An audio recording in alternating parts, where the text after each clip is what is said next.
It was supposed to be a regular afternoon for Maria, a quiet woman with a gentle smile and simple taste. She wasn't dressed in designer clothes or dripping in jewelry, just jeans, a cozy sweater, and sneakers that had seen better days. All she wanted was to surprise her husband with a new car, something nice to thank him for always putting the family first. But the moment she stepped into the luxury car dealership, everything changed. The salesman barely glanced her way. A few whispered under their breath, eyeing her clothes and smirking as if she didn't belong. One finally approached her, but not to help. Instead, with a voice full of fake politeness, he asked her to leave, saying the cars inside weren't for browsers. Embarrassed and heartbroken, Maria walked out, holding back tears. They didn't know who she really was, or who her husband really was. The next morning, things took a turn no one at the dealership saw coming. A matte black Rolls Royce Phantom, polished to perfection, rolled into the lot, its presence commanding attention. The doors opened slowly. Out stepped a sharply dressed man with an air of quiet power, the kind that doesn't need to be announced. He wasn't here to shop. He was here for something else. What happened next left the entire staff speechless, and the same people who laughed at Maria the day before, they were now scrambling to understand who she truly was. But this wasn't just about luxury cars or money. It was about respect, about never judging someone by how they look, and about a love story that ran deeper than anyone could have guessed. And just when you think you know where this is going, trust me, you don't. Maria had always lived a quiet life. She preferred staying out of the spotlight, even though her husband, Daniel, could easily afford to put her in the center of it. He was a self-made billionaire, known in business circles but almost invisible in the public eye. That's how he liked it. No flashy headlines, no cameras, just hard work, loyalty, and a love for the woman who stood by him before the fortune ever came. Maria, with her warm heart and humble nature, had been his rock through the roughest years, and now she just wanted to do something kind for him. The dealership she visited wasn't just any dealership. It was known for catering to high-end clients, sleek sports cars, custom luxury interiors, personal champagne service while browsing. But for all its polish and glass walls, it lacked something simple, decency. They didn't even give her a chance. No one asked her name. No one offered a seat. She was dismissed before she could finish a sentence. The moment she walked out, she made a quiet decision, not out of revenge, but from a place of quiet strength. She didn't need to argue. She had someone who would listen. That's why, the next morning, when Daniel pulled up in the Rolls Royce, he wasn't there just to make a point. He was there to stand up for her. The same men who had ignored Maria were now staring at him like he was royalty. They still had no idea who he was, or why he was there. They only knew he didn't walk in, he waited. Calm. Silent. Letting the moment build. Inside the dealership, whispers began again. Who was he? Why was he here? And most importantly, what was about to happen next? Daniel stood outside the dealership longer than expected. He didn't rush. Every second that passed only added to the growing discomfort inside. The manager, sensing something was off, finally stepped out to greet him, his tone overly polite and forced. "Good morning, sir. How can we help you today?" Daniel looked at him, eyes steady, then glanced briefly at the glass doors, right where Maria had stood the day before, humiliated. He didn't answer right away. Instead, he opened the back door of the Rolls and pulled out a small envelope. Handing it to the manager, he simply said, "I believe this is for you." The manager opened it, and his face changed. A mixture of confusion and worry crept in. Inside was a formal letter from Daniel's private investment firm, one of the dealership's top silent stakeholders. It wasn't just a visit, it was personal. While the staff scrambled inside, trying to piece together the connection, Maria sat quietly at home, unaware of the storm brewing. She wasn't the type to hold grudges.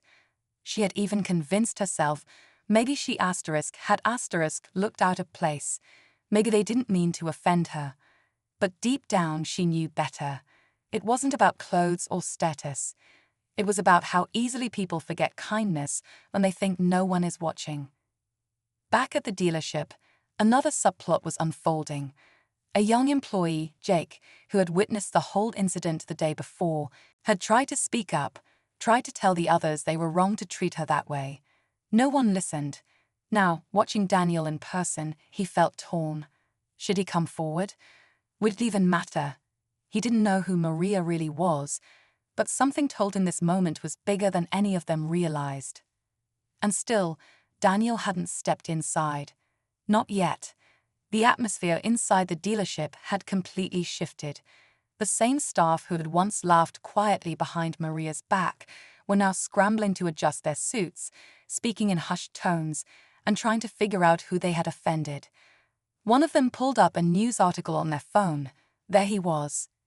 Daniel Whitmore, CEO, billionaire, investor. The name that held more weight than any luxury car in the showroom. And now, he was standing right outside, silent, powerful, and waiting. Jake, the junior employee, stood frozen near the corner desk. He watched the panic unfold, and guilt crept in. He hadn't said enough the day before. Maybe he could have stopped them. But now, everything was spinning too fast. The manager was on a call, sweating, trying to get legal on a line. Others were arguing about who exactly had spoken to Maria and what they had said. It was a mess, and Daniel still hadn't taken a single step inside. Then, without warning, Daniel finally moved. The glass doors opened with a soft chime. He stepped in, calm and focused, his presence pulling everyone's attention like gravity. No one spoke. The silence was heavy. He didn't yell. He didn't need to. His eyes scanned the room slowly until they stopped on the exact spot where Maria had stood. His voice was low but firm. "Yesterday, my wife came here. She was treated like she didn't matter." The room went completely still. One of the senior salesmen, the same one who had told Maria to leave, cleared his throat, trying to speak, but Daniel raised his hand. "No excuses. I'm not here for a refund. I'm here for accountability." Behind him, a second luxury car pulled up. Maria stepped out. The room held its breath. This wasn't over. Not yet. All eyes turned as Maria stepped through the doors, her expression calm but unreadable. She didn't look angry. She looked like someone who had come for the truth. Her presence only deepened the weight in the room. Some staff immediately recognized her, shame flickering across their faces. Others didn't, but the energy had clearly shifted. The woman they dismissed as just looking was now standing beside a man who could buy the entire dealership with a single phone call. But before anyone could speak, Daniel took a step back, giving Maria the floor, and that's when she surprised everyone. "I didn't come here to get anyone fired," she began quietly. "I came here yesterday just to buy a car. That's all, but I left with something else, a reminder of how easily people judge others by what they see." Her words were soft, but they hit hard. A few of the salesmen lowered their eyes, clearly uncomfortable. The manager tried to interrupt, but Maria held up her hand. "I don't want apologies. I want change." Then came the twist no one expected. Daniel opened a leather folder and placed a set of documents on the receptionist's desk. "Effective immediately, we're buying out the remaining shares of this dealership," he said. "Maria will now oversee customer relations." Gasps rippled through the staff. He wasn't just a silent partner anymore. He was taking full control. And the woman they had insulted, she was now in charge of how they treated every person who walked through those doors. The tension spiked. Some employees exchanged worried glances. Others began whispering about whether their jobs were at risk. Jake stepped forward, as if ready to say something, maybe finally clear his conscience. But before he could speak, Maria turned to him and asked, "You saw what happened yesterday, didn't you?" He nodded slowly. "Then you know this isn't the end, it's just the beginning." The room went quiet as Jake stepped forward. His voice shook a little, but he stood tall. "I saw everything," he said, "and I wanted to speak up yesterday. I just didn't. I was scared." He looked at Maria, then Daniel. But it wasn't right. None of it was. You deserved better. Maria gave him a small nod, not of approval, but of understanding. It was a moment that cut through the tension. One honest voice in a room full of silence. Daniel looked at Jake, then back at the others. It's not about fear, he said. It's about choice. Every one of you had one yesterday, and you'll have one now. The manager stepped forward, trying to save face. We didn't know who she was. We thought. That's the problem, Maria interrupted, her voice calm but sharp. You only show respect when someone looks like money, but every person who walks through that door deserves kindness, whether they wear diamonds or denim. Daniel handed over another envelope, this one addressed to the staff. Inside are two options, he said. Accept the new training and code of conduct Maria will lead, or walk away, today. Whispers broke out. Some looked angry, some ashamed. A few quietly nodded. Jake, without hesitation, said, I'll stay. I want to help fix this. That should have been the ending, but it wasn't. As they turned to leave, a sleek black car pulled up outside. A woman stepped out, dressed head to toe in designer brands, phone in hand, eyes scanning the cars. One of the same salesmen who had ignored Maria rushed to greet her. Welcome. Let me show you our top models. The woman looked confused. Actually, I'm just here to clean the windows. Maria and Daniel stood still watching. Some lessons are learned. Others, not so quickly. There was an awkward silence as the salesman froze, realizing he'd just made the same mistake all over again. He stepped back, embarrassed, while the woman raised an eyebrow, then laughed softly and walked inside, pulling out her cleaning supplies. Maria glanced at Daniel and shook her head with a faint smile. Some people don't learn the first time, she said, but that's why we're here. In the weeks that followed, the dealership changed, slowly but surely. Maria took her new role seriously, not as a way to get back at anyone, but to make sure no one else had to feel the way she did that day. She held training sessions, sat down one-on-one with employees, and rewrote how customers were treated from the moment they walked through the doors. No assumptions, no attitudes, just respect.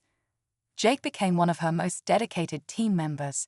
He helped lead the change from within, proving that sometimes speaking up late is still better than staying silent forever. As for the staff who didn't want to adapt, they chose to leave, and that was okay too. The dealership became known for more than just luxury cars. Word spread that it was a place where anyone, no matter what they wore, drove, or looked like, was treated like they mattered. And that turned out to be more valuable than any flashy ad campaign. Maria never sought revenge. She just wanted fairness. She wanted to prove that dignity has nothing to do with wealth and everything to do with how you treat people. In the end, she didn't need to say much.